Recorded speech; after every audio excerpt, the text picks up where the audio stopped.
Nalambat sa ikinasang bypass operation ng mga operatiba ng Southern Police District Drug Enforcement Unit ang isang high-value individual at dalawang street-level individual na nakumpiskan ng 680,000 pesos na halaga ng shabu.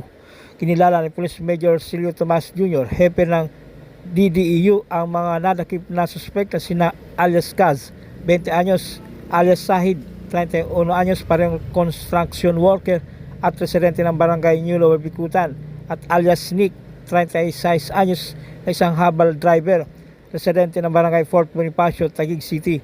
Base sa report ng DDEU, naganap ang pagtakip sa mga suspect sa sinagawang bypass operation bandang alas 8:50 ng gabi sa tapat ng isang coffee shop sa Maguindanao Street, barangay New Lower Bikutan, Taguig City. Sa ikinasang operasyon ay nagpanggap na bayar ang isang operatiba at matapos maiabot ni alias Kaz na kasama sina alias Nick at Sahid sa una ang isang pirasong pinaghinalang shabu, isang piraso ng white envelope at isang tunay na perang 1,000 piso at isang cellphone, ay agad itong dinakma na nagresulta sa pagkakaaresto ng mga suspek. Sa kabuuan ay nakumpiska sa posesyon ng mga suspek ang 100 gramo ng hininalang shabu na nagkakalaga ng 680,000 pesos. Makaraan ng operasyon ay dinala sa SPD Forensic Unit ang nakumpiskang ebidensya at isinailalim sa laboratory examination, kasalukuyang nakapiit sa custodial facility ng SPD ang mga suspect na kinasuhan ng paglabag sa RA 9165 o Comprehensive Dangerous Drugs. Kayo ay aking inaaresto sa salang pagbebenta at pag-ingat ng illegal na droga. At kayo din ay may kakayahang gumawa ng inyong sariling abogado na magtatanggol sa inyo. At kayo din ay kung wala kayong kakayahan nito, ang gobyerno ang magkakalog sa inyo. Naiintindihan niyo ba ang mga karapatan? Kayo din ay may karapatang kumuha ng inyong sariling doktor na ilinig sa inyo. At kung wala kayong kakayahan, ang gobyerno ang magkakalog sa inyo. Naiintindihan niyo ba? Ako si Nagawad, ha? Nagawad Dixon Pagirigan ng Barangay New Lower Bikutan, ha? Balik lang. Wiwitness ako yung huli sa inyo ng kapulisan, okay? Ang nakahuli sa inyo ang Southern Police District Drug Enforcement Unit. Okay? So, bilang Nagawad, New Lower Bikutan, balik sa inyo. Okay ba sa inyo? So, tatanungin ko yun, nabasa na kayo ng karapatan nyo, di ba? Narinig ko naman kanina. Tatanungin ko sa inyo, bago ko ulit natin yan, tingin kayo sa harapan ninyo. Yan ba nakuha sa inyo? Sagot. Sagot kayo. Gusto ko sumagot kayo. Ikaw nakuha ba sa'yo yan? Ikaw. Nakuha sa'yo? Hindi. Hindi. Sa'yo? Hindi. Yun yung sinasabi yung karapatan nyo, ha? Yung karapatan nyo, magagamit nyo sa korte yan, ha? Wala kami sa pangyayari. Nandito kami sa pag-witness, sa pag-arrest sa inyo. Okay? Karapatan nyo yan, ha? Timbog ang tatlong drug suspect sa magkahiwalay na bypass operation ng Taguig City Police, kung saan kanilang nakumpiska at tinatayang 236,000 pesos na halaga ng shabu. Kinilala ni Police Captain Kenny Kayad, hepe ng SDU, ang dalawang suspect na sina alias Akim, 35 anyos, at alias Bain, 35 anyos, parehong residente ng barangay Bagong Bayan at parehong street level individual sa listahan ng pulisya. Dakong alas 8 ng gabi nang maaresto ang dalawa sa bahagi ng Road 5 Extension D, Joseph Street, barangay Bagong Bayan, Taguig City. Batay sa ulat, nagsagawa ng bypass operation ng mga operatiba ng SDEU bilang tugon sa ulat ng isang concerned citizen hinggil sa illegal peddling activity ng mga suspect. Isang pulis ang baktong pusher buyer at pumili ng 500 pisong halaga ng shabu bilang bypass money sa mga suspect na naging dahilan ng kanilang pagkakaaresto.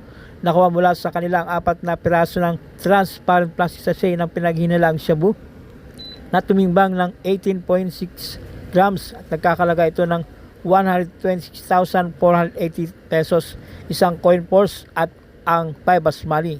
Arsenal Junior E. Kasi aka Akim at ikaw Vanessa Olis Patulot. Kayo na-arrest ako sa paglabag sa RA 9165, Section 511.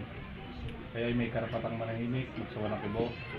Ano man ang inyong sasabihin ay maaaring gamitin paguro lalo sa anumang hukuman dito sa Pilipinas. Kaya may karapatang kumuha ng sarili mong tagapagtanggol ng inyong pili. At kung wala kayong kakayahan, bibigyan kayo ng gobyerno ng isa. May karapatan din kayo kumuha ng sarili niyong doktor ng inyong sariling pili. At kung wala kayong kakayahan, bibigyan din kayo ng isang gobyerno. Naiintindihan niyo ba yung mga karapatan? Sa kabilang banda, isang 34 anyos na street level individual ang naaresto ng mga otoridad na kinilalang si alias JC, 33 anyos na isang construction worker at residente ng barangay Napindan, Taguig. Ang bypass operation ay isinagawa ng mga operatiba ng SDEU bandang alas 9:30 ng gabi sa De La Peña Street, barangay Napindan, Taguig City, matapos makatanggap ng impormasyon mula sa isang confidential informant kaugnay sa illegal na aktibidad ng suspek. Isang pulis ang nagsilbing posture buyer at bumili ng shabu sa suspek. Sa ibinigay na pre-arranged signal ay inaresto siya ng mga operatiba. Nakumpiska sa kanyang posesyon ang 10 heat-sealed transparent plastic sachet ng hininalang shabu na tumimbang ng 16.2 grams at nagkakalaga ito ng 110,160 pesos, isang brown coin purse at bypass money. Naharap ang mga suspek sa kasong paglabag sa sections 5 and 11 ng Article 2 ng RA 9165 o ang Comprehensive Dangerous Sa lang Drugs. paglabag sa Section 5 and 11, Article 2 of RA 9165 o ang pagbebenta at pag-iingat ng iligal na droga o shabu.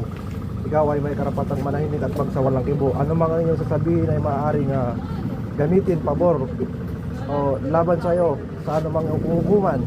Ikaw din ay may karapatang pumili ng iyong abogado na iyong tagapagtanggol. At kung wala kang kakayahan, ang gobyerno ang magbibigay sa iyo. Ikaw din ay may karapatang pumili ng sarili mong doktor upang sumuri sa iyong aspetong medical. At kung wala kang kakayahan, papagkalubon ka rin ng gobyerno. Naunawaan mo ba yung karapatan, JP? Ang barangay, saka ako, walang kinalaman dito ha. Sila, yung foreign vendor lang kami. Katunayan na dinaan kanila dito. Pirmahan ko lang ng anak ko kasi. Nasa kote ng Taguig City Police ang isang tulak umano ng marijuana juice at dried marijuana leaves sa ikanasang bypass operation sa NP Street, Barangay Ususan ng lungsod na ito. Ayon sa ulat ni Police Captain Kenny Kayad, hepe ng Station Drug Enforcement Unit, na aresto ang suspect na si alias JR, 21 anyos, na isang senior high student matapos magbenta umano ng illegal na droga sa autoridad kapalit ng 2 pirasong tigi 1,000 piso na mark money. Sa isinagawang protective search, na-recover mula sa suspect ang mark money, paper bag, 13 piraso ng disposable vape cartridges na may hininalang marijuana oil, isang 4.9 grams ng hininalang heat-sealed transparent plastic sachet ng marijuana kush at 155.8 grams ng heat-sealed transparent plastic sachet ng hininalang pinatayong daw ng marijuana na may kabuuang halaga na 25,556 pesos. Tinatayang nasa 32,500 pesos ang halaga ng kabuuang 13 vape cartridges. Kinasuhan ng paglabag sa sections 5 at 11 ng Article 2 ng RA 9165 ang suspect. Ano man ang iyong sabing maring pabor o laban sa iyo sa anumang hukuman. May karapatan ka rin kumuha ng abogadong iyong pili at kung ito hindi mo kaya, ang ating gobyerno maglalaan ito para sa iyo. May karapatan ka rin kumuha ng doktor na iyong tagapagsuri at kung ito hindi mo kaya, ang ating gobyerno maglalaan ito para sa iyo. Naintindihan mo ba lahat ng iyong karapatan?